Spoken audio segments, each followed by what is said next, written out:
play. Man, I just love this old open. I know that I say it every time, but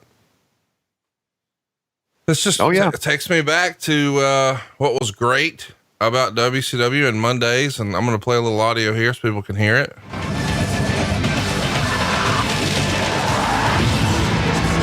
I don't know why that was so good, but it is, man. Nitro in 1997, 1996 was good, but 1997 was just so hard to beat. Every week was appointment television, and you're getting everybody fired up, and the pyros coming out, and much less spectacular, shall we say, than a lot of the other pro wrestling setups and openings and all that we've seen. But for whatever reason, this is still probably my favorite. And here you are at the announce desk, and we've talked about this before, but it's been a little while. Tell everybody your reasoning and rationale for where you like to sit when you're calling a show, because you've sat absolute ringside right up against the ring skirt and the canvas of the ring. And then you've sat in this sort of Nitro position away from the ring a considerable amount and not even facing the ring. I liked it here because, first of all, I didn't want to get hit, especially if we had somebody like Vader around, right? Right. And the guy's fucking nut, and who knows what he would do. I thought we had a good backdrop.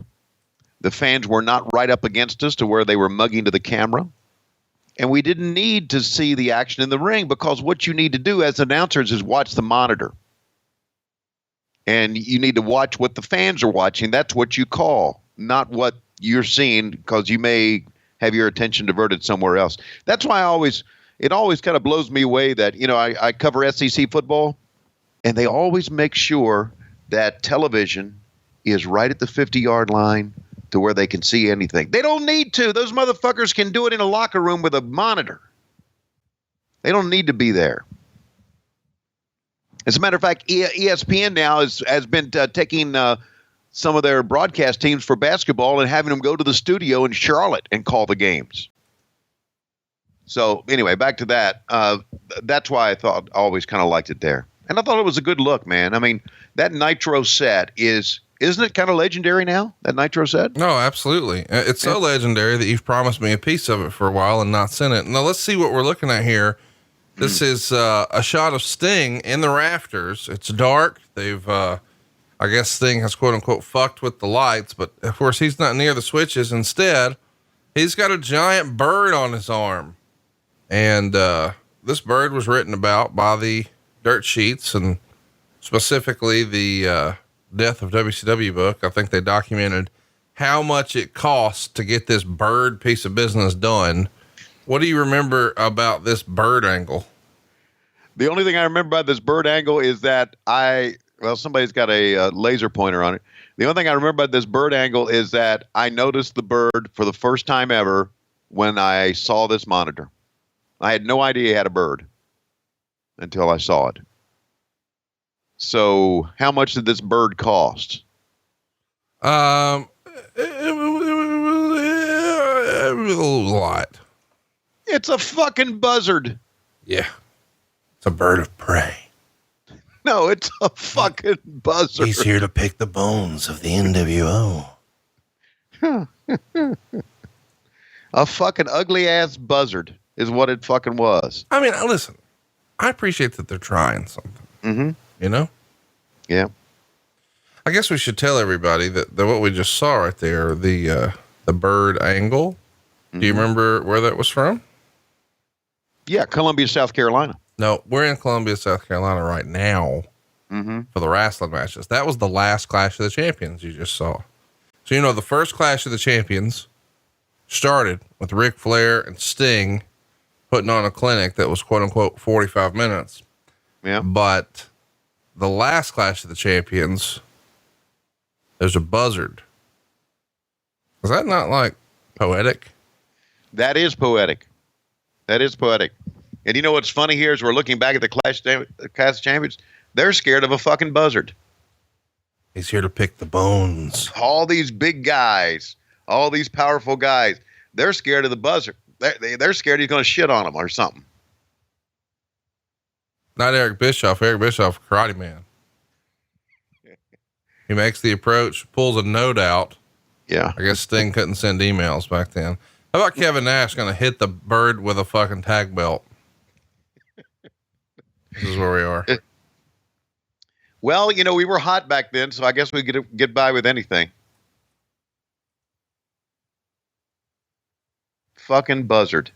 You didn't like that?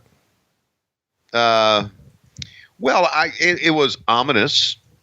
It was creepy. It was scary, So, anyway, so here we are, Columbia, South Carolina.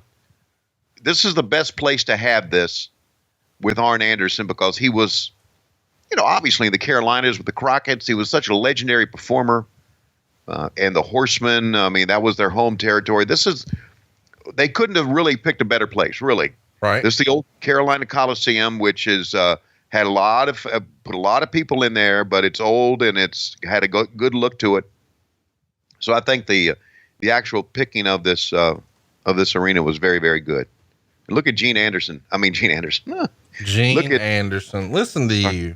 Sorry, I got a friend named Gene Anderson. I was thinking about him. Look at Gene Okerlund. Wait, I thought Gene Anderson was dead. No, there's another Gene Anderson. I'm sorry, the Gene Anderson from wrestling is dead. Yes, he is. You're right. Just wanted to clarify that. Anyway, Gene Okerlund in his element there, isn't he? Look at the presence he had on camera. He's so comfortable. Yes, he is. He absolutely is. He's got the big introduction. Are you ready? Mm-hmm. Here he comes. Your friend, you know him, you love him, but you're not working with him. Mr. Eric Bischoff. Here he comes. Yes, sir. Huh? How about that? Smiling.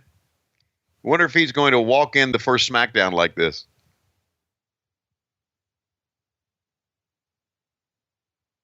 And no response from Conrad on that one. Hey, we've teased the last few weeks that, hey, by now the news is out. I guess the news is officially out. Let's see. Stocks are up.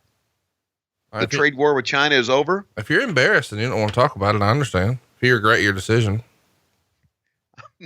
I haven't regretted my decision at all. What decision don't you regret? To take Blue Chew tonight before I go to bed. There you go. Eric Bischoff strutting that ass in, man. He looked pretty cool there, didn't he? Yeah. Just ask him. He thinks he is. Oh boy. Eric Bischoff back in charge of TV. How about that? Really, I think he's a great story in wrestling. I really do. Oh yeah, of course. If you go from just an announcer with the AWA, brought into WCW by Jim Herd to piss off JR and Tony, and then had the confidence, and to me, that is always the key element in anything in wrestling.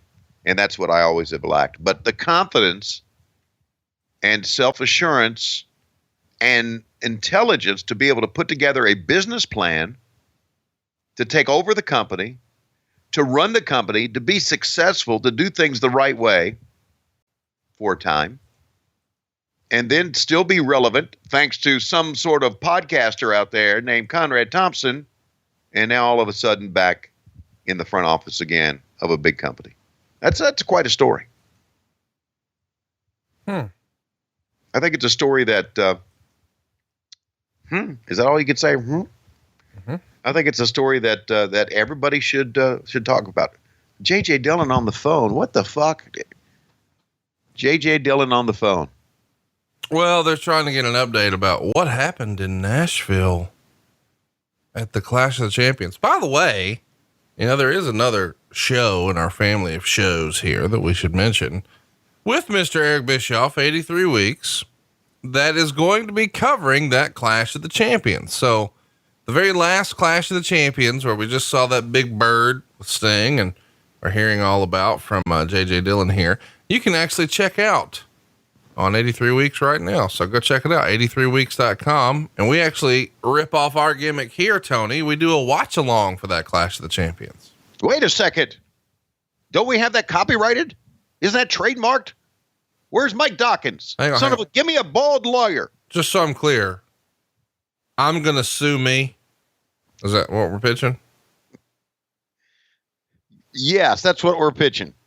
You know, every now and again, you have a show so horrible with your co-host that you decide, man, we just got to fucking change the whole format up. Yeah, and you and Eric apparently have done that, and you shouldn't, because I like the format you got already. No, I didn't say that. I was referencing, you know, when you did our Steve Austin show. I know what you're referencing, you smart ass. And right now, Eric's getting pissed off. Yeah, because you're over there talking shit to him. No.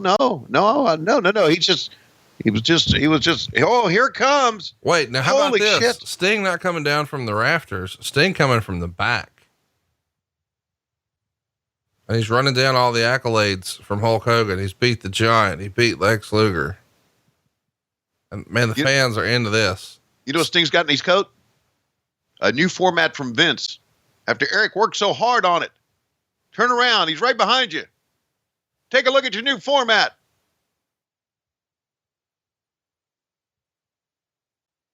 Whoa. That's cool. This is a good scene. Dude, look at the crowd. I don't know if I would have done that though or not. What, done what? Drop down to my knees. Oh, you're going to be doing a lot of that now on Wednesdays. What are you trying to say? Thank you, Mr. Khan. May I have another?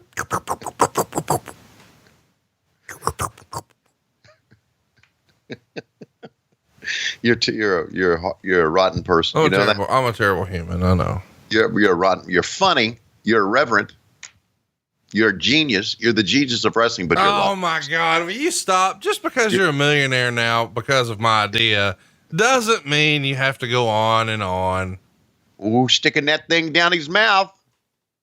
Oh, well, there's gonna be a lot of that going on. Let me just tell you. The fans eating this up, man. Look at Eric selling it, shaking. I know. You know, if you're Sting and you know, this is the guy I negotiate my contracts with, what the fuck? This guy decides how much money I make. I bet Sting's got a hairy lip there. He's trying to grow a little facial hair action. Do you see that? That's pretty cool. And if he would have taken some time to go to the tanning bed, he could have been the world champion later that year. Well, he would be. He still won the belt. They just didn't want him to win in convincing fashion. Okay. But yeah, Sting with a mustache. Kind of didn't remember that. How about Raven here?